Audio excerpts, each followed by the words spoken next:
Welcome to the Slop Farm. Enjoy the video. In this video, I will explain how to fix a broken zipper in a bag. First, carefully examine your zipper to understand the problem. Is it just a few misaligned teeth, or is the slider itself damaged? Look closely for any fabric or threads that might be jammed in the zipper's path. Also, check if the pull tab is still attached and functional. This initial assessment is crucial for choosing the right repair method.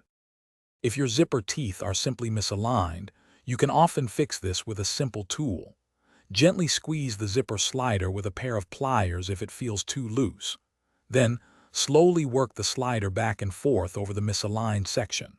For extra smoothness, apply a small amount of lubricant, such as a graphite pencil tip or a bit of wax, to the teeth. This helps the slider move freely and re-engage properly. A common issue is a loose zipper slider that won't stay closed. To fix this, find the very bottom of the zipper where the two tracks come together. Using needle nose pliers, carefully and gently crimp the top and bottom plates of the slider.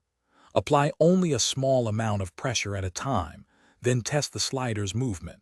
Repeat this process until the slider grips the teeth firmly, but still moves smoothly. Sometimes the zipper pull breaks off, or the slider is beyond repair.